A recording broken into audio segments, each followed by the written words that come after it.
नमस्कार प्रिय दर्शक बंधु स्पष्ट कथार आज विशेष अध्याय को स्वागत करुचु मुझे तापस दे गत दुईटी अध्याय आम एक विशेष प्रसंग नहीं आलोचना करूँ आउ से प्रसंगटी हूँ लोभ लोभ कौन लोभ कहीं जड़े व्यक्तिर जीवन को आसी था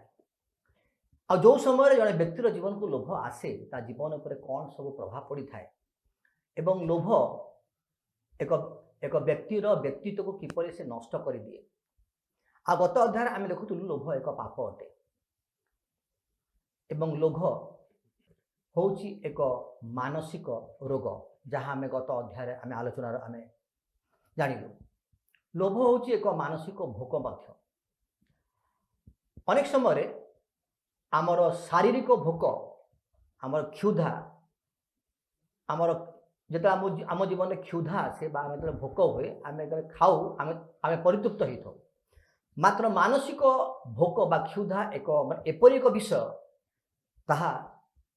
केबे भी आम जीवन में समाप्त ही न थाए जेते अधिक पाइले मध्य आहरी अधिक पाइबा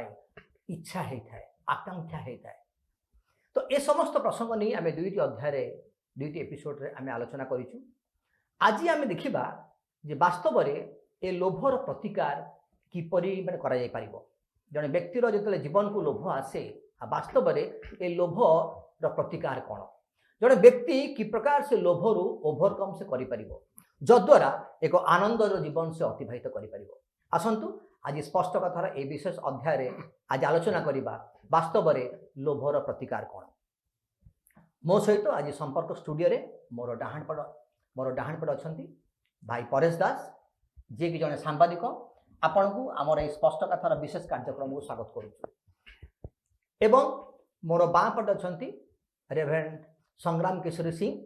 सी होचंती ख्रीष्ट सम्मिलित मंडल जने वरिष्ठ पालक आपण को मध्य आज ए स्पष्ट कथार विशेष कार्यक्रम को स्वागत करूँ।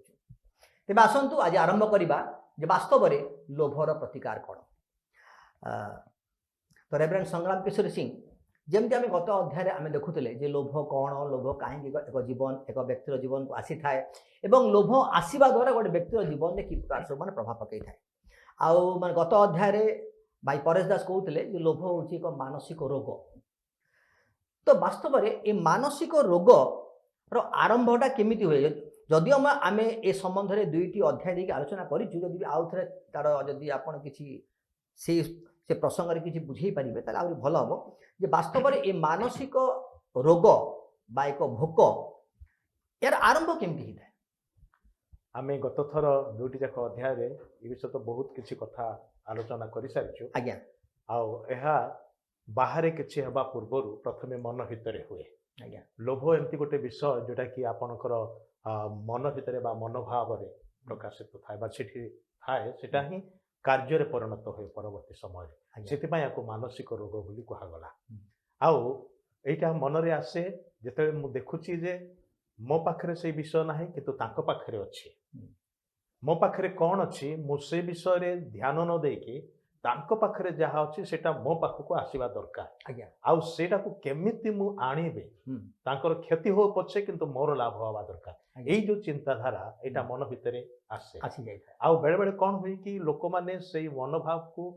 एते तार चापटा एते प्रबल जे से माने सेथिपाई बोली कि से अनुसार पदक्षेप भी नहीं जाते चिंता करती ना जे मो ए कामटा करवाटा भूल होउची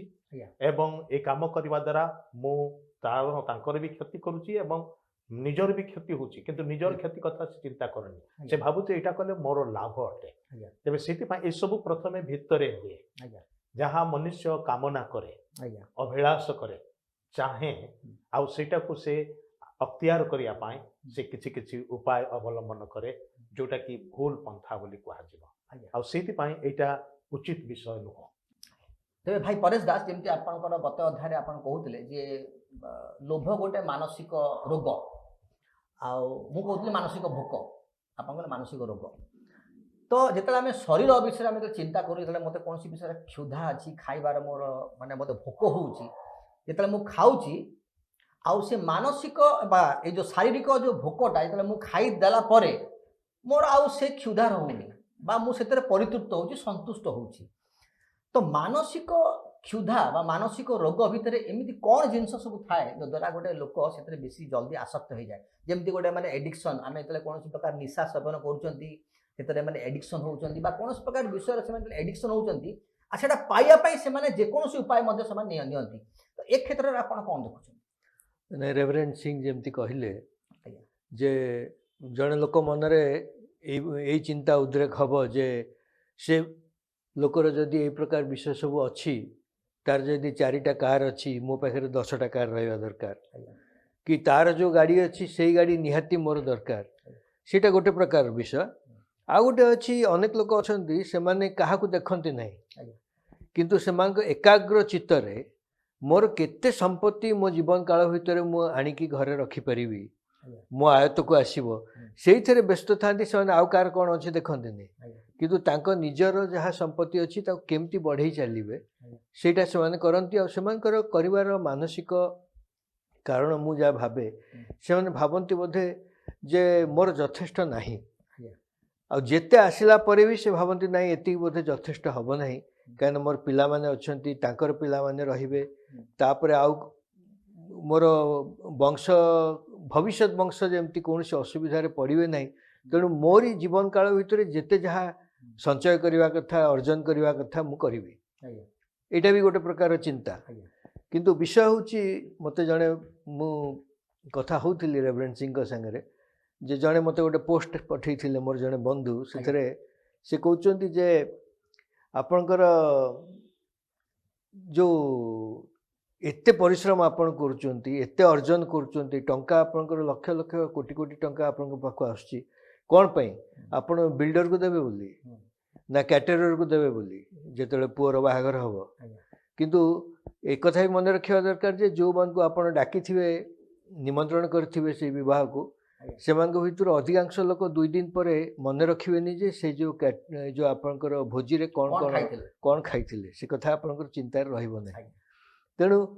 ଏଇ ପ୍ରକାର ଯେଉଁ ଗୋଟେ ମାନେ it's a race to nowhere ପ୍ରତିଦ୍ୱନ୍ଦ୍ୱୀ ଚାଲିଛି ହଁ ନାଇଁ ମାନେ ମୁଁ ଦୌଡ଼ୁଛି କିନ୍ତୁ କୁଆଡ଼େ ଯାଉଛି ମୁଁ ଜାଣିନି ଆଜ୍ଞା ଆଜ୍ଞା ଆଜ୍ଞା ବୁଝିପାରିଲେ ଏଇଟା ଗୋଟେ ପ୍ରକୃତରେ ଚିନ୍ତାର ବିଷୟ ଆଉ ସୋସାଇଟି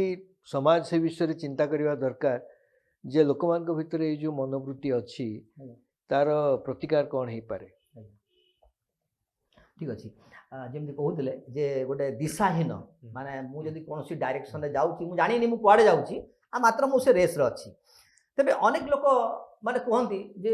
ସମସ୍ତେ ତ ଅର୍ଥ ରୋଜଗାର କରୁଛନ୍ତି ସମସ୍ତେ ଚାହୁଁଛନ୍ତି ଭଲ ରହିବା ପାଇଁ ସମସ୍ତେ ଚାହୁଁଛନ୍ତି ମୋ ପିଲା କେମିତି ଭଲ ସ୍କୁଲରେ ପଢ଼ୁ ଭଲ ପାଠ ପଢ଼ୁ ମୋ ପିଲାର 2ଟା ଫ୍ଲାଟ୍ ରହୁ ମୋ ପିଲାର ଭଲ ଭଲ ଗାଡ଼ିରେ ଚଢ଼ୁ ତ ଏଇ ପ୍ରକାର ଏକ ଲାଳସା ତାକୁ ସେମାନେ ଲାଳସା ଭଳି ବା ଏକ ଲୋଭ ବୋଲି ସେମାନେ ଏହାକୁ ବିବେଚନା କରନ୍ତିନି ତେବେ ଅନେକ ସମୟ ଲୋକମାନେ ବୁଝିପାରନ୍ତିନି ଯେ ବାସ୍ତବରେ ଯେ ଲୋଭ ଯେ ତାଙ୍କ ଜୀବନକୁ ନିୟନ୍ତ୍ରଣ କରୁଛି ଆଉ ସେମାନେ ଲୋଭର ନିୟନ୍ତ୍ରଣ ଅଛନ୍ତି ଆଉ ୟାର ମାନେ ପ୍ରତିକାର ଏକ ଆବଶ୍ୟକ ଅଛି ସେମାନେ ସେଥିରୁ ବାହାରି ଯିବାର ଅଛି ଏ ବିଷୟ ସେମାନେ ବୁଝିପାରନ୍ତିନି ତ ଆଜିର ଏ କମ୍ପିଟିସନ୍ ଦୁନିଆରେ ବା ଏ ପ୍ରକାର ଏକ ଯେଉଁ ଦୁନିଆରେ ଆମେ ଯେଉଁ ବସବାସ କରୁଛୁ ୟାକୁ ଆପଣ କେମିତି ଦେଖୁଛନ୍ତି ମାନେ ଗୋଟେ ଯଦି ଆପଣ ଗୋଟେ ପରିବାରର ଚିତ୍ରକୁ ଯଦି ନେବେ ତାହେଲେ ଆକୁ ଆପଣ କେମିତି ତାକୁ ଏକ୍ସପ୍ଲେନ୍ କରିବେ କହିବାକୁ ଗଲେ ଆମେ ଗତ ଥର ବି ଆଲୋଚନା କରିଥିଲୁ ଯେ ଏଥିରେ କୌଣସି ଶ୍ରେଣୀ କିମ୍ବା କୌଣସି ବୟସ ଏସବୁ ମାନେ କିଛି ତାର ଫରକ ପଡ଼େ ନାହିଁ ଯେମିତି ଭାଇ ପରେଶ ଦାସ କହୁଥିଲେ ଯେ ଗୋଟେ ଛୁଆ ଯେମିତି ମାନେ ଛୋଟବେଳୁ ହିଁ ସେ ତାର ମନ ଭିତରେ ଗୋଟେ ଆସିଯାଉଛି ଆଉ ସେଇଥିପାଇଁ ଆଉ ଏଇଟାକୁ ମଧ୍ୟ କିଏ କାହା ପାଖରୁ ଶିଖିବାର ନାହିଁ, ଆଜ୍ଞା ଏଇଟା ଭିତରୁ ହିଁ ଆସେ। ସବୁ ପ୍ରକାର ମନ୍ଦ ବିଷୟ ଭିତରୁ ହିଁ ଜାତ ହୁଏ। ଆଜ୍ଞା। ଆଉ ସେଥିପାଇଁ ଯେ ପ୍ରକାର ପରେଶ ଭାଇ କହିଲେ ଯେ ୟାର ପ୍ରତିକାର କ'ଣ ହେବା ଉଚିତ ସେ ବିଷୟରେ ସମସ୍ତେ ଚିନ୍ତା କରିବା ଦରକାର। ଆଉ ଏଇଟା ଯେହେତୁ ଲାଗୁଛି ଯେମିତି ଆପଣ କହିଲେ ଯେ ଏଇଟା ଏ ଲୋଭଟା ଗୋଟେ ଭୁଲ ନୁହେଁ, ଏଇ ଯୋଉ ଚିନ୍ତାଧାରା ମନରେ ଅଛି ମୁଁ ଯାହା କରୁଛି ଠିକ କରୁଛି, ମୁଁ ଯାହା କରୁଛି ମୋ ପରିବାର ପାଇଁ କରୁଛି, ମୁଁ ଯାହା କରୁଛି ମୋ ପିଲାମାନଙ୍କ ପାଇଁ କରୁଛି, ମୋ ପିଲାମାନଙ୍କ ଭବିଷ୍ୟତ ପାଇଁ କରୁଛି, ମୁଁ ଜଣେ ବୁଦ୍ଧିମାନ ଲୋକ ନା, ଏମିତି ଦେଖିବାକୁ ଗଲେ ଆଜ୍ଞା ସେମାନେ ସେଇ ଧାରଣା ନେଇକି ଏଇଟା କରିଯାଉଛନ୍ତି। କିନ୍ତୁ ଅତ୍ୟଧିକ ଲାଳସା ଆଜ୍ଞା ବା ଅତିରିକ୍ତ ଲୋଭ ଏଇଟା ହଉଛି ପାପ। ଆଜ୍ଞା ଈଶ୍ୱର ଯେ କି ଏଟାକୁ ପାପ ଭାବରେ ଦେଖନ୍ତି। ଆଜ୍ଞା ଆଉ ସେଥିପାଇଁ ୟାର ପ୍ରତିକାର ବିଷୟରେ ଚିନ୍ତା କରିବା ନିହାତି ଦରକାର। ଆଜ୍ଞା ଆଉ ୟାର ପ୍ରତିକାରର ବିଷୟ ହେଉଛି କଣ୍ଟେଣ୍ଟମେଣ୍ଟ, ପରିତୃପ୍ତି, ସନ୍ତୁଷ୍ଟି ହେବା। ହଁ ସନ୍ତୁଷ୍ଟି ହେବା। ଆପଣଙ୍କ ପାଖରେ କ'ଣ ଅଛି ସେଥିପ୍ରତି ଧ୍ୟାନ ଦିଅନ୍ତୁ ଏବଂ ସେଥିରେ ସନ୍ତୁଷ୍ଟ ରହିବା ପାଇଁ ଆରମ୍ଭ କରନ୍ତୁ। ଆଜ୍ଞା ସେଇଟା କଲେ କ'ଣ ହବ, କାହା ପାଖରେ କ'ଣ ଅଛି ସିଆଡ଼କୁ ଆଉ ମନ ଯିବ ନାହିଁ। ଆଜ୍ଞା ତାଙ୍କ ପାଖରେ ଯାହା ଅଛି ସେଟା ସେମାନେ ବୁଝିବେ, କିନ୍ତୁ ମୋତେ ପ୍ରଭୁ ଯାହା ଦେଇଛନ୍ତି ମୁଁ ସେଥିପାଇଁ କେତେ ଦୂର କୃତଜ୍ଞ ଅଟେ। ଆଜ୍ଞା ଈଶ୍ୱରଙ୍କ ନିକଟରେ ଗୋଟେ କୃତଜ୍ଞତାର ମନୋଭାବଟା ଆଜ୍ଞା ସେତେବେଳେ ଆସିବ ଆଜ୍ଞା। ଯେତେବେଳେ ଆମ ପାଖରେ ଯାହା ଅଛି ଆମେ ସେଇଟାକୁ ଦେଖିବାକୁ ଆରମ୍ଭ କରିବୁ ଆଉ ସେଥି ସକାଶେ ଆନନ୍ଦିତ ହେବା ପାଇଁ ଆରମ୍ଭ କରିବୁ। ଆଜ୍ଞା ସେଥିପାଇଁ ପ୍ରକୃତ ସନ୍ତୁଷ୍ଟି ହୁଁ। ସେଇଟା ଆବଶ୍ୟକ। ସାଧୁ ପାଉଲ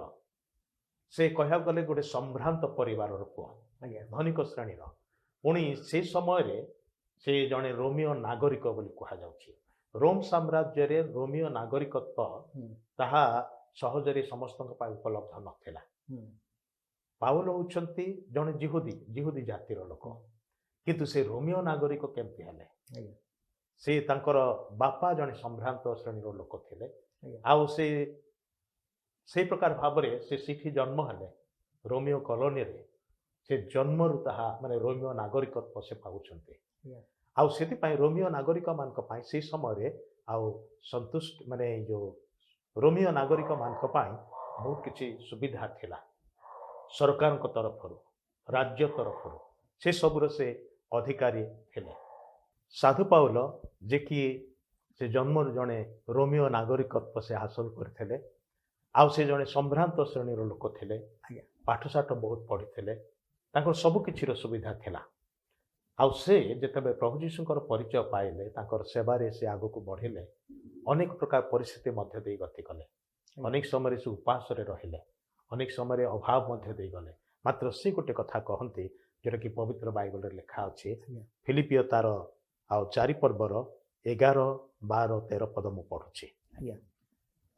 ମୁଁ ଯେକୌଣସି ଅବସ୍ଥାରେ ଥାଏ ସେଥିରେ ସନ୍ତୁଷ୍ଟ ରହିବାକୁ ଶିକ୍ଷା କରିଅଛି। ଆଜ୍ଞା ଦୀନତା ଭୋଗ କରି ଜାଣେ ଓ ପ୍ରଚୁରତା ମଧ୍ୟ ଭୋଗ କରି ଜାଣେ। ସର୍ବବିଧ ଅବସ୍ଥାରେ ଓ ସର୍ବ ବିଷୟରେ ପରିତୃପ୍ତ ହେବାରେ ବା କ୍ଷୁଧିତ ରହିବାରେ, ପ୍ରଚୁରତା ଭୋଗ କରିବାରେ କିମ୍ବା ଅଭାବଗ୍ରସ୍ତ ହେବାରେ ମୁଁ ସୁଶିକ୍ଷିତ ହୋଇଅଛି। ମୋହର ଶକ୍ତିଦାତାଙ୍କ ସାହାଯ୍ୟରେ ମୁଁ ସମସ୍ତ କରିପାରେ। ଆଜ୍ଞା ତେବେ ସେ ନିଜର ଜୀବନର ସାକ୍ଷ୍ୟ ଦେଇକି କହନ୍ତି ଯେ ମୁଁ ପ୍ରଚୁରତାକୁ ବି ଭୋଗ କରିବାର ଜାଣିଛି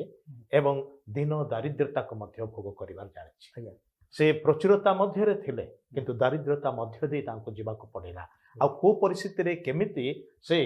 ନିଜ ମାନେ ତୃପ୍ତ ରହିପାରିବେ ସେଇଥିରେ ସେ କହୁଛନ୍ତି ମୁଁ ସୁଶିକ୍ଷିତ ହୋଇଛି। ଆଜ୍ଞା ତାମାନେ ଏଇଟା ଗୋଟେ ଡିସିପ୍ଲିନ, ଗୋଟେ ଶୃଙ୍ଖଳା ଯୋଉଟାକି ସେ ନିଜ ଜୀବନ ପାଇଁ ଅବଲମ୍ବନ କଲେ। ଆଜ୍ଞା ତେବେ କଣ୍ଟେଣ୍ଟମେଣ୍ଟ ଯାହାକୁ କହୁଛୁ ମାନେ ତୃପ୍ତି ବା ସନ୍ତୁଷ୍ଟତା,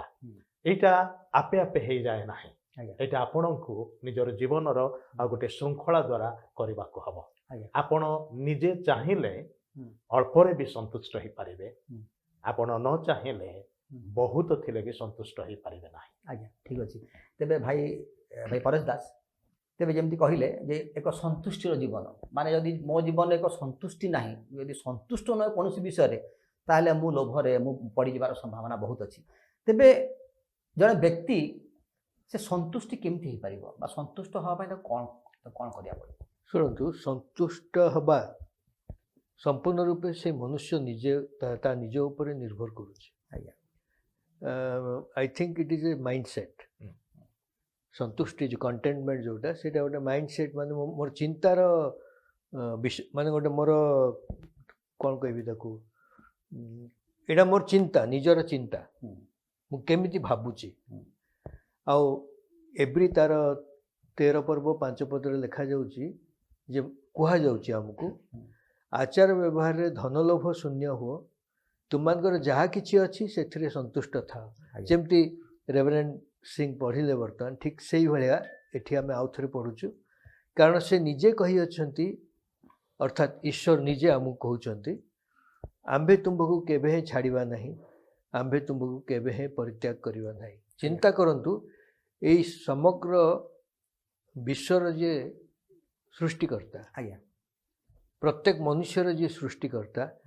ସେ ଆପଣଙ୍କୁ ଆଉ ମୋତେ କହୁଛନ୍ତି ଯେଉଁଟାକି ଆମେ ପବିତ୍ର ବାଇବଲରେ ପଢ଼ୁଛୁ ଆମ୍ଭେ ତୁମ୍ଭକୁ କେବେ ହିଁ ଛାଡ଼ିବା ନାହିଁ ଈଶ୍ୱର ଆମକୁ କେବେ ବି ଛାଡ଼ିବେ ନାହିଁ ଆଜ୍ଞା ଆମ୍ଭେ ତୁମ୍ଭକୁ କେବେ ହିଁ ପରିତ୍ୟାଗ କରିବା ନାହିଁ ଆଜ୍ଞା ଇଟ୍ is A promise that I have ମୋ ପାଖରେ ଏଇ ପ୍ରତିଜ୍ଞା ଅଛି ଈଶ୍ୱରଙ୍କର ଯେ ସେ କହୁଛନ୍ତି ମୁଁ ତୋତେ କେବେ ଛାଡ଼ିବି ନାହିଁ ଆଉ ମୁଁ ତୋତେ କେବେ ପରିତ୍ୟାଗ କରିବି ନାହିଁ ଆଜ୍ଞା ଯଦି ମୁଁ ଈଶ୍ୱରଙ୍କୁ ଚିହ୍ନିଛି ଜୀବିତ ଈଶ୍ୱରଙ୍କ ସହିତ ମୋର ସମ୍ପର୍କ ଅଛି ତାଙ୍କ ବିଷୟରେ ମୁଁ ଜାଣେ ଆଜ୍ଞା ଆଉ ତାଙ୍କୁ ମୁଁ ବିଶ୍ୱାସ କରେ ତାହେଲେ ଅଟୋମେଟିକାଲି ମୋର ଏଇ ଯେଉଁ କେଉଁଠି ଜମି କିଣିବି କେଉଁଠି ଘର କିଣିବି କେଉଁଠି ଆଉ କ'ଣ କରିବି ମୋର ବ୍ୟାଙ୍କ ବାଲାନ୍ସ କେତେ ବଢ଼ିବ ସେ ଆଡ଼କୁ ମୋର ଧ୍ୟାନ ଯିବ ହିଁ ନାହିଁ ସେ ଆସକ୍ତର କାରଣ I have got something much more than that ଆଜ୍ଞା ମାନେ ଏମିତି କିଛି ଜିନିଷ ମୋ ପାଖରେ ଅଛି ଯାହା ଅନ୍ୟମାନଙ୍କ ପାଖରେ ନାହିଁ ତେଣୁ ସେଇଥିରେ ତ ମୁଁ ସନ୍ତୁଷ୍ଟ ହେବି ଆଜ୍ଞା ବୁଝିପାରୁଛନ୍ତି ଆଜ୍ଞା ଠିକ୍ ଅଛି ତେବେ ରେଭରେଣ୍ଡ ସଂଗ୍ରାମ ସିଂ ଯେମିତି ଆପଣ କହୁଥିଲେ କି ଭାଇ ପାରସ ଦାସ କହୁଥିଲେ ଏକ ସନ୍ତୁଷ୍ଟିର ଜୀବନ ମାନେ ଯଦି ମୁଁ ପରିତୃପ୍ତ ଅଛି ଏମିତି ମୁଁ କହୁଥିଲି ଅଳ୍ପ ସମୟ ଆଗରୁ ମୋତେ ଯଦି ଭୋକ ଅଛି ଆମର ଯଦି ମୋର କ୍ଷୁଧାଟା ମେଣ୍ଟି ଯାଉଛି ମୁଁ ସେଠି ସନ୍ତୁଷ୍ଟ ହେଉଛି ଆଉ ତାପରେ ଯଦି ମୋତେ ଖାଇବାକୁ ଦିଆଯାଏ ମୁଁ ଆଉ ତାକୁ ମନା କরি ନାହିଁ ମୁଁ ଆଉ ଖାଇବିନି କାହିଁକିନା ମୋ ପେଟ ଭର୍ତ୍ତି ହେଇଯାଇଛି ତ ଶରୀର ଯେତେବେଳେ ସନ୍ତୁଷ୍ଟ ହେଉଛି ସେ ସମୟରେ ମାନସିକ ବା ଆମର ଯେଉଁ ମନର ଭାବଟା ସନ୍ତୁଷ୍ଟ ହେଉନି ଅନ୍ୟାନ୍ୟ ବିଷୟ ପ୍ରତି ଆମର ସବୁ ରହୁଛି ଆସକ୍ତ ରହୁଛି ତେବେ ମୋତେ କେବଳ ଗୋଟେ କଥା କୁହନ୍ତୁ ବାଇବେଲରେ ଏ ବିଷୟରେ କ'ଣ ଲେଖାଯାଇଛି କେଉଁ ବିଷୟ ଗୁଡ଼ାକ ଲୋଭ କେଉଁ ବିଷୟକୁ ଆମେ ଲୋଭ କରିବା କଥା ନୁହଁ ଧରନ୍ତୁ ଜଣେ କହିବ ଯେ ମୁଁ ତ ଜାଣିନି କେଉଁଟା ଲୋଭ ନୁହଁ ତ କେଉଁ ବିଷୟ ପ୍ରତି ଆମେ ଲୋଭ କରିବା କଥା ନୁହଁ ବାଇବେଲ ଏ ବିଷୟରେ କ'ଣ ଶିକ୍ଷା ଦିଏ ହଁ ବହୁତ ଭଲ କଥା ପଚାରିଲେ ଆଜ୍ଞା ଆଉ ବିଶେଷ କରିକି ଆମର ଯାହା କିଛି ସମସ୍ୟା ମଣିଷ ଜୀବନରେ ଏ ସମସ୍ତ ସମସ୍ୟାର ସମାଧାନ ନିମନ୍ତେ ଈଶ୍ୱରଙ୍କର ବାକ୍ୟ ପବିତ୍ର ବାଇବଲ ହେଉଛି ଗୋଟେ ଉତ୍ତର ସ୍ଥଳୀ ବୋଲି କୁହାଯିବ ଆଜ୍ଞା ଯେଉଁଠୁ ଆମେ ପରାମର୍ଶ ନେଇପାରିବା ଉପଦେଶ ନେଇପାରିବା ଶିକ୍ଷା ଗ୍ରହଣ କରିପାରିବା ଆଜ୍ଞା ନିଜର ପରିସ୍ଥିତି ବା ଜୀବନକୁ ସଜାଡ଼ି ପାରିବା ଆଜ୍ଞା ତେବେ ଈଶ୍ୱରଙ୍କର ବାକ୍ୟରେ ଲୋଭ ନ କରିବା ପାଇଁ ବୋଲିକି ଆଜ୍ଞା ଦିଆଯାଇଛି ଆଜ୍ଞା ପରମେଶ୍ୱର ସମସ୍ତ ଆଜ୍ଞାକୁ ସାରାଂଶ ଭାବରେ 10ଟି ଆଜ୍ଞା ଭାବରେ ଦେଲେ ବିଶେଷ କରିକି ତାଙ୍କର ଲୋକମାନଙ୍କୁ ଇସ୍ରାଏଲ ଲୋକମାନଙ୍କୁ ଯେଉଁମାନେ କି ଆଜି ପର୍ଯ୍ୟନ୍ତ ତାହା ପାଳନ କରିକି ଆସୁଛନ୍ତି ସେଥିର ଶେଷ ଆଜ୍ଞା ବା 10 ନମ୍ବର ଆଜ୍ଞା ହେଉଛି ତୁମ୍ଭେ ପ୍ରତିବାସୀର କୌଣସି ବସ୍ତୁକୁ ଲୋଭ କର ନାହିଁ ଆଚ୍ଛା କହିବାକୁ ଗଲେ 10ଟି ଯାକ ଆଜ୍ଞା ଏଇ ଗୋଟିଏ ଆଜ୍ଞା ଭିତରେ ଅନ୍ତର୍ଭୁକ୍ତ ହେଇଯାଉଛି ଆଜ୍ଞା ଆଉ ସେଥିରେ ଏ ପ୍ରକାର କୁହାଯାଉଛି ମୁଁ ସେଟା ପଢ଼ିବାକୁ ଚାହେଁ ଆଜ୍ଞା ଯାତ୍ରା ତାର 20 ତାର 17 ପଦରେ ଲେଖା ଅଛି ତୁମ୍ଭେ ଆପଣା ପ୍ରତିବାସୀର ଗୃହକୁ ଲୋଭ କରିବ ନାହିଁ ଘର ତୁମ୍ଭେ ଆପଣା ପ୍ରତିବାସୀର ଭାର୍ଯ୍ୟାକୁ ଲୋଭ କରିବ ନାହିଁ ତୁମ୍ଭେ ଆପଣା ପ୍ରତିବାସୀର ଦାସ କି ଦାସୀ କି ତାହାର ଗୋରୁ କି ଗଧ କି ତୁମ୍ଭ ପ୍ରତିବାସୀର କୌଣସି ବସ୍ତୁକୁ ଆଜ୍ଞା ଲୋଭ କରିବ ନାହିଁ ଏଇଟା ହେଉଛି ପରମେଶ୍ୱରଙ୍କର ଯେ 10 ଆଜ୍ଞା ମଧ୍ୟରୁ ଗୋଟେ ବିଶେଷ ଆଜ୍ଞା ଜଣେ ଲୋକ ଯଦି କହିବ ବିଶେଷ କରି ସେ କାଳର ଧର୍ମନେତା ମାନେ ମଧ୍ୟ କହୁଥିଲେ ଯେ ମୁଁ ଈଶ୍ୱରଙ୍କର ଏ ସମସ୍ତ ଆଜ୍ଞା ପାଳନ କରିଛି କିନ୍ତୁ ସେମାନେ ଏଇ କ୍ଷେତ୍ରରେ ଫେଲ୍ ମାରି ଯାଉଥିଲେ ଆଚ୍ଛା ବାକି 9ଟି ସେମାନେ ପାଳନ କରିକି ଆସିଛନ୍ତି କିନ୍ତୁ ଏଇ କ୍ଷେତ୍ରରେ ସେମାନେ ଫେଲ୍ ମାରି ଯାଉଥିଲେ ଆଜ୍ଞା ଜଣେ ଧନୀ ଯୁବା ସେଇ ଯୀଶୁଙ୍କ ନିକଟକୁ ଆସି କହିଲା ଅନନ୍ତ ଜୀବନ ପାଇବା ପାଇଁ ମୁଁ କ'ଣ କରିବି ଆଜ୍ଞା ପ୍ରଭୁ ଯୀଶୁ କହିଲେ ବ୍ୟବସ୍ଥାରେ କ'ଣ ଲେଖା ଅଛି ପରମେଶ୍ୱର କ'ଣ ଆଜ୍ଞା ଦେଇଛନ୍ତି ତୁମେ ଏତେ ସବୁ ପଢ଼ିଛ ଆଉ ସେ ସବୁ ପାଳନ କର ଅନନ୍ତ ଜୀବନ ପାଇଯିବ ସେ ଏକଦମ ଖୁସିରେ କହିଲା ଓ ସେଇ କଥା କହୁଛନ୍ତି ମୁଁ ଛୋଟଟି ବେଳୁ ତାହା ପାଳନ କରି ଆସିଛି ପ୍ରଭୁ ତାକୁ ଭଲ କରି ଅନେଇଲେ ଟିକେ ହସିଦେଲେ आ कहले पुअरे तोर गोटे विषय उणा अच्छे कौन मु तो सबू करी मोर पुणी आउ कौन उणा अच्छे बोले तोर गोटे विषय उणा अच्छे जा तोर जहा अच्छे से सब बिक्री करदे दरिद्र मान को बांटी दे तापर आसी मो पछे पछे आ अनंत जीवन निश्चय पाइब ଆଜ୍ଞା बास से तार मुह लंबी गला दुखित हला हेरीगला हेले एई कामटा करि पारिबे नाही तापर लिखा जाउछि काहेकि से मुह सुखेई पळेला काहेकि जीशुकर कथा अनुसार काम करिया को चाहिला नाही कारण होछि तार प्रचुर संपत्ति थिला ଆଜ୍ଞା तार से संपत्तिर लोभ ताको एमिति बांधिक रखिथिला जदि बा इच्छा अछि अनंत जीवन पाइबार आकांक्षा अछि इच्छा अछि चाहूछि मो अनंत जीवन पाइबा को चाहूछि आ अनंत जीवन पाइबा पई जहा किछि दरकार मो करिबा को प्रस्तुत ଆଜ୍ଞା मो व्यवस्था को मते जो कमांडमेंट सब ईश्वरकर आज्ञा सब भी पालन करिछि मात्र ई शेष आज्ञा पालन करि पारि नथेला आ सेटा करिबा पई जते प्रभु यीशु कहिले तेबे जाओ सब बिक्री करि दियो बांटी दियो भाई भणी माने निजर संपत्ति को बांटी दवा ସହଜ पुणी गरीब मानकर निकट में बांटी दवा जो माने केबे भी फेरेइबे नाही आमे काहा को धार दो जो माने मान को लाभ सहित फेरेइबे बा शुद्ध सहित फेरेइबे किंतु दरिद्र मान को आमे देई दोना आ ओइठी कहा जाउति मोर सर्वस्व बिक्री करि तो बांटी दियो आ मो पछरे आस सेटा ता पाइ असुविधा हला मो सब छाड़ी पारे किंतु ए लोभ को छाड़ी पारिबे नाही ठीक अच्छे गोटे छोट ब्रेक नहीं जीवा आउ ब्रेक पर आम देखा जे वास्तव में आउ प्रतिवासी कौ विषय को आम लोभ करवा उचित नुह तेज दर्शक बंधु गोटे छोट विरति ना आ विरति पर पुणी आम कार्यक्रम आगे ना जार मैंने प्रसंग हो लोभ आपण मैंने देखु था संपर्क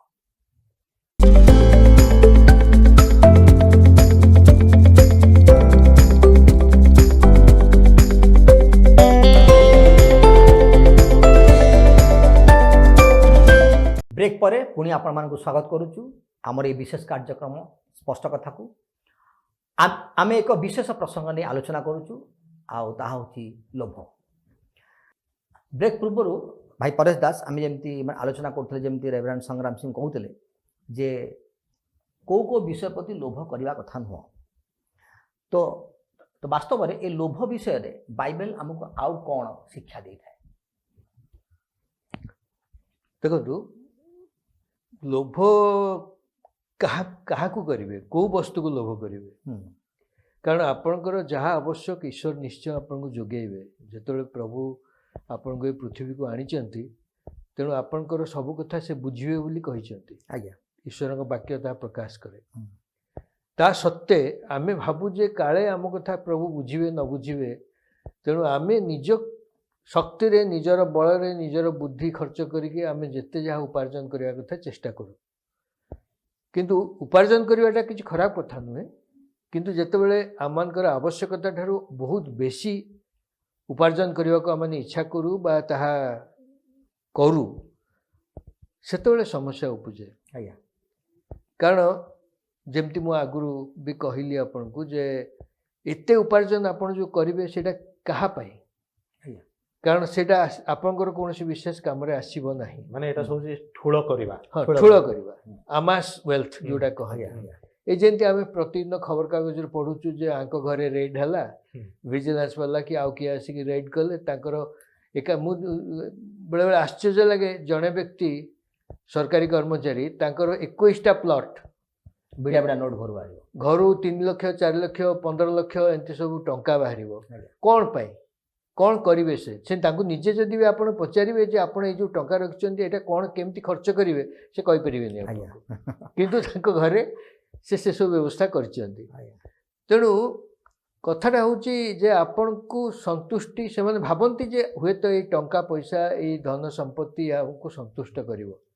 किंतु प्रकृत ता करे ना यहाँ गोटे ठीक कथा आपणकर जदि हठात किसी असुविधा है आपको टंका आपण पाखे अच्छी साहाय्य आसीपे किंतु आपणकर प्रकृत रात्रि जो आप निदरे शोवाक जी आपण को निद आसब ना कारण ये टंका पैसा आपण को निद्रा आनी पार ना आपण शंख मलमल जो पत्थर रे तैयारी बिछण रे मोटा गदी रे शोई पारंती बहुत टंका देकी आपण से प्रकार बिछଣା किनी पारंती आज्ञा किंतु निद किनी परिबे नै आज्ञा आज्ञा ठीक कथा ठीक अच्छी जमती आपण कहते जे माने प्रतिवासी कौन वस्तु को लोभ कर गाई गोरु आ भिन्न भिन्न वस्तु को लोभ कर मोर गोटे कथा माने मन पड़ुची जमती कहते जे माने गोटे साउंटी पकेबा माने जहाँ अच्छी साउंटी आग तुम रखी दियो संचय कर आ भविष्य में कम आसो जमती कथा अच्छी घर चटिया बा कौन माने जंतु एमाने किसी संचय करती किंतु एमाने केबे भी माने उपास शुंतनी प्रभु किसी ना कि रखिंट आहार रखिंट गोटे पत्थर तले भी जब गोटे कौन गोटे कीट अच्छी पोक अच्छी प्रभु आहार जोगाऊँ तो मो मन गोटे विषय आसूसी जे ये जो लोभटा मन भर गोटे भय आसे कि जे मत काले मुझे बर्तमान सुजोग अच्छी यही समय साउंटी पका जेणे तेणे प्रकारण साउंटी पकईकि मोर अमारक मुझे संचय रखिदेवी आउटा भल बाटर हो खराब बाटर हो मोर बाट जहाँ भी था जमी कहते माने गोटे रेड है तार के प्लट विभिन्न जगह प्लट थाए तो ये प्रकृतिटा अनेक समय भय रु आसे आप कौन भावुँ प्रकृत में कह गले से व्यक्तिर मनरे भविष्यतर भयटा अच्छे अच्छा मु आज सब ठूल करी देखो उपार्जन करवा भल माने खराब विषय नुह सेटा जरूरी आ प्रत्येक किसी ना किसी उपार्जन करने पाई बोली कि चाकरी खोजती कि परिश्रम करती उपार्जनटा बहुत भल किंतु ये जो जेकोसी प्रकार कले बले कौशले ठकनक करके ठूल करवा आ ठूल करवा क्या पाए खाली मो पाए आईटा ये जो चिंताधारा ये जो मनोवृत्तिटा सेटा ठीक विषय नुहे आउपाई से माने करती जेहेतु से माने आज पाई मध्य भरोसा रखी पारती ना काले जदि सरीज कौन हम काले जदि किसी असुविधा हम कौन हम आ भविष्य विषयक अनिश्चितता अच्छी पुणी भय अच्छी आपाई से माने मु सिना काम करुच्ची मु सिना उपार्जन करुच्ची मो पिला माने काले जदि न करि न पारे माने कहया गला आपण प्रकृत रे कौन करुछंती आपनकर पिला मान को सियाड को ही ठेली दोछ भविष्य रे आपण जहाँ संचय कर रखिछंती आपणकर पिला माने तार ठीक विनियोग करिवे बोली किसी ग्यारंटी अछि किछि ना किबा ताकू आ ठीक भाव में रखि पारि बोली किछि ग्यारंटी अछि किछि ना धनटा ए प्रकार गोटे विषय ज्ञानी सोलोमन जे कि जने राजा थिले एवं प्रचुर ज्ञानर भरपूर थिले से कहंती धन पछरे जाओ नाही ताहा से डाल रे बसितवा चढ़ई परे ताकू धरिया पे गला आळको ठीक पाखके धरिबे गला से पड़िथि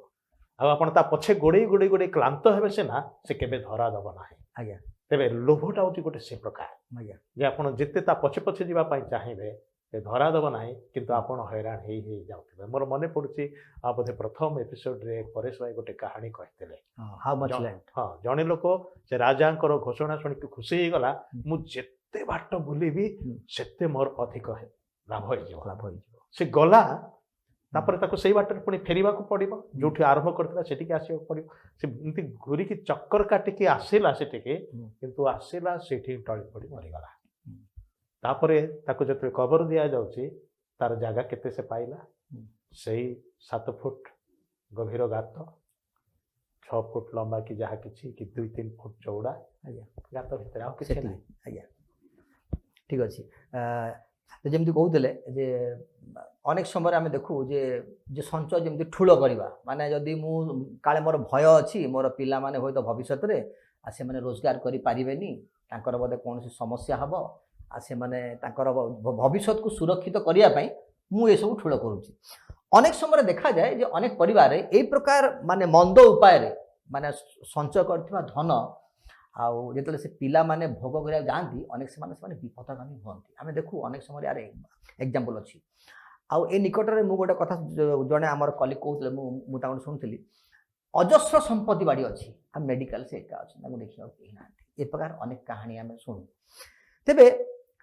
मनीष जाणी शुणिकी ये समस्त आम जानुचु जे प्रकार अनेक समय आम जानू खाली मुझे देखुवी जे मोर बैंक बैलेंस कोटी कोटी टंका अच्छी मोर एते घर एते गाड़ी अच्छी किंतु मोर पेट को जी खाइबार अच्छी खंडे पिंधार अच्छी से मत आवश्यक अच्छी मत आउ मोर बैंक बैलेंस थिले जे मु भल खाइबा खाइबी से भात डाली तरकारी जाके खाइबी तो अनेक समय ये विषय गोटे देखू आ परिवार जो परिवार उपर यार गोटे जो बैड इम्पैक्ट पड़े आउ या द्वारा पिला माने विनष्ट हो जाती। तो ये संबंध में आपण आमर आज युवापीढ़ी को बा जो परिवार गुड़ी को आज देखुं आमर ए स्पष्ट कथार कार्यक्रम आपण तांकु कौन उपदेश देवाक इच्छा कर? ମୁଁ ଆପଣଙ୍କର ପ୍ରଶ୍ନର ଉତ୍ତର ଦେବା ପୂର୍ବରୁ ଗୋଟିଏ କଥା ଯେତେବେଳେ ରେଭରେଣ୍ଡ ସିଂ କହୁଥିଲେ ମୋ ମନରେ ଆସିଲା, ମୁଁ କହିବାକୁ ଚାହୁଁଛି ଠୁଳ କରିବାର ଯେଉଁ ମନୋବୃତ୍ତି ଆଜ୍ଞା ସେଇଟା ଗୋଟେ ଅଦ୍ଭୁତ ମାନସିକତା। ଆଜ୍ଞା ଆପଣ ଦେଖିବେ ଯଦି କେତେବେଳେ କେତେବେଳେ ଏ ପ୍ରକାର ହେଇଛି ଯେ ସାଇକ୍ଲୋନ୍ ଆସୁଛି, ଆଜ୍ଞା ସମସ୍ତେ ବ୍ୟସ୍ତ, କ'ଣ ହେବ କ'ଣ ନାହିଁ, ଘରେ ଆଳୁ ଅଛି ନା ନାହିଁ, କ୍ୟାଣ୍ଡେଲ ଅଛି ନା ନାହିଁ, ଚାଉଳ ଅଛି ନା ନାହିଁ, ଏସବୁ ଚିନ୍ତା କରୁ କରୁ ହଠାତ୍ ଶୁଣିବାକୁ ମିଳିବ ଯେ ମାର୍କେଟରେ ଆଉ ଲୁଣ ନାହିଁ। ଆଉ ତାପରେ ଦେଖିବେ ଲୋକମାନେ ସବୁ ବସ୍ତେ ଲୁଣ ନେଇକି ଘରେ ରଖି ସାରିଲେଣି ଭୟରେ। ଆଚ୍ଛା ବସ୍ତେ ଲୁଣ କେତେ ବର୍ଷ ତମେ ଖାଇବ? କିନ୍ତୁ କାଳେ ମିଳିବ ନାହିଁ, ସେଥିପାଇଁ ଘରେ ନେଇକି ରଖିଦେଇଥାଏ। ଆଜ୍ଞା ଆଜ୍ଞା ଏଇ ଯେଉଁ ଏଇଟା ଆମେ ଏବେ ହସୁଛୁ ଏଇଟାକୁ, କିନ୍ତୁ ପ୍ରକୃତରେ ଏଇଟା ଘଟେ, ଘଟୁଛି। ଆଉ ଏ ବାରମ୍ବାର ଘଟୁଛି, କେବଳ ଥରେ ନୁହେଁ। ଆଜ୍ଞା ତେଣୁ ଏଇ ଯେଉଁ ବିଷୟଟା ମୁଁ କହିଲି ଆପଣଙ୍କୁ ବର୍ତ୍ତମାନ, ତାର ପୃଷ୍ଠଭୂମିରେ ଯେଉଁ ଜିନିଷଟା ରହୁଛି ସେଇଟା ହେଉଛି ଭବିଷ୍ୟତର ଭୟ। କାଳେ ମୋତେ ମିଳିବ ନାହିଁ। ଭବିଷ୍ୟତର ଭୟ ସେଇ ଲୋକର ରହିବ ଯାହାର ଆଉ କାହା ଉପରେ ଭରସା ନାହିଁ। ଆଜ୍ଞା ସେ ଜାଣି ନାହିଁ ଯେ କେମିତି ମୁଁ ଗୋଟେ ସନ୍ତୁଷ୍ଟି ଜୀବନ କାଟିପାରିବି। ଆଜ୍ଞା ଆପଣ ସନ୍ତୁଷ୍ଟ ସେତେବେଳେ ହେବେ କେତେବେଳେ ଯେତେବେଳେ ଆପଣ ଜାଣନ୍ତି ଯେ ଆପଣଙ୍କୁ ଏଠିକୁ କିଏ ପଠେଇଛନ୍ତି। ଆଜ୍ଞା ଯେତେବେଳେ ଆପଣ ବୁଝିପାରିବେ ଯେ ଆପଣଙ୍କର ସୃଷ୍ଟିକର୍ତ୍ତା ଯିଏ, ସେ ଆପଣଙ୍କ ସାଙ୍ଗରେ ଗୋଟିଏ ବ୍ୟକ୍ତିଗତ ସମ୍ପର୍କ ରଖିବାକୁ ଚାହାନ୍ତି, ଆଉ ଯଦି ସେଇ ବ୍ୟକ୍ତିଗତ ସମ୍ପର୍କ ତାଙ୍କ ସାଙ୍ଗରେ ଆପଣଙ୍କର ଏଷ୍ଟାବ୍ଲିଶ୍ ହେଇପାରିଲା, ଆଜ୍ଞା ତାହେଲେ ଆପଣଙ୍କର ଆଉ ପୃଥିବୀର କୌଣସି ବିଷୟର ଆବଶ୍ୟକତା ରହିବ ନାହିଁ। ଆଜ୍ଞା ନିଶ୍ଚୟ ରହିବ, ସାର୍ଟଟେ ତ ପିନ୍ଧିବା ପାଇଁ ଦରକାର ହେବ, କି ଜୋତାଟେ ପିନ୍ଧିବାକୁ ଦରକାର ହେବ, ଭାତ ଡାଲି ତ ଖାଇବେ, ଆଜ୍ଞା ସେସବୁ ଠିକ୍ ଅଛି, ମିଳିଯିବ। କିନ୍ତୁ ଆପଣଙ୍କର ଅନ୍ୟ କୌଣସି ବିଷୟରେ ଚିନ୍ତା ରହିବ ନାହିଁ, କି ଭବିଷ୍ୟତର ଚିନ୍ତା ରହିବ ନାହିଁ, କାରଣ ଆପଣ ଜାଣନ୍ତି ଭବିଷ୍ୟତରେ ଆପଣ ସେଇ ସୃଷ୍ଟିକର୍ତ୍ତାଙ୍କ ପାଖକୁ ଯିବେ ଆଉ ତାଙ୍କ ପାଖରେ ରହିବେ। ଧନ୍ୟବାଦ। ଆଜି ପାଇଁ ତ ସମୟ ଏଠି ଆମର ସମାପ୍ତ ହେଇ ଆସୁଛି। ଆଉ ଆପଣ ମାନେ ସୁନ୍ଦର ସୁନ୍ଦର ମାନେ ପରାମର୍ଶ ଦେଲେ, ମତାମତ ରଖିଲେ ଯେ ବାସ୍ତବରେ ଲୋଭ କେମିତି ଏକ ବ୍ୟକ୍ତିର ବ୍ୟକ୍ତିତ୍ୱକୁ ନଷ୍ଟ କରିଦିଏ। ଅନେକ ସମୟରେ ଆମର ଯେତିକି ଆବଶ୍ୟକ ତାଠୁ ଯେତେବେଳେ ଆମେ ଅଧିକ ପାଇବା ପାଇଁ ଇଚ୍ଛା କରିଥାଉ, ତାହା ହିଁ ଆମ ଜୀବନକୁ ସେ କ'ଣ କରେ ନା ନା ନା ନା ବିନାଶ ଆଡ଼କୁ ନେଇଯାଇଥାଏ। ଲୋଭ ଆମେ ଏମିତି 2ଟି ଅଧ୍ୟାୟରେ ଆମେ ଆଲୋଚନା କରୁଥିଲେ, ଏହା ଏକ ପାପ ଅଟେ। ଆଉ ମୁଁ ଆପଣଙ୍କୁ ଧନ୍ୟବାଦ ଦିଏ ଯେ ଆପଣଙ୍କର ସୁଚିନ୍ତିତ ମତାମତ ରଖିଲେ। ଆଉ ଦର୍ଶକ ବନ୍ଧୁ, ମୁଁ ମାନେ ବିଶ୍ୱାସ କରୁଛି ଯେ ଆପଣମାନେ ଆଜିର ଏ ଆଲୋଚନାର ଆପଣମାନେ ଯଦି ଅଂଶୀ ହେଇଛନ୍ତି, ତାହେଲେ ନିଶ୍ଚୟ ଆପଣମାନେ ୟାର ଉପକୃତ, ୟାର ଉପକାର ଆପଣ ପାଇଥିବେ। ତ ପରବର୍ତ୍ତୀ ଅଧ୍ୟାୟରେ ୟାର ପ୍ରତିକାରକୁ ନେଇ ଆମମାନେ ଆସିବୁ। ଆପଣମାନେ ଆମ ସହିତ ଲାଗି ରହନ୍ତୁ, ଯେପରି ୟାର ସଲ୍ୟୁସନ୍ଟି ଆପଣମାନେ ପାଇପାରିବେ, ଯଦ୍ୱାରା ଆପଣମାନେ ଏଇ ଲୋଭ ଏକ ଯେଉଁ ମାରାତ୍ମକ ବିଷ, ଏକ ଯେଉଁ ରୋଗ, ଆଉ ଏକ ମାନସିକ ଭୋକ, ଏଥିରୁ ଆପଣ ଉଦ୍ଧାର ପାଇପାରିବେ। ତେବେ ଆଜି ପାଇଁ ତ ସମୟଟି ସମାପ୍ତ ହେଇଯାଇଛି। ଆମମାନଙ୍କୁ ବିଦାୟ ଦିଅନ୍ତୁ। ରହିଲୁ। ନମସ୍କାର।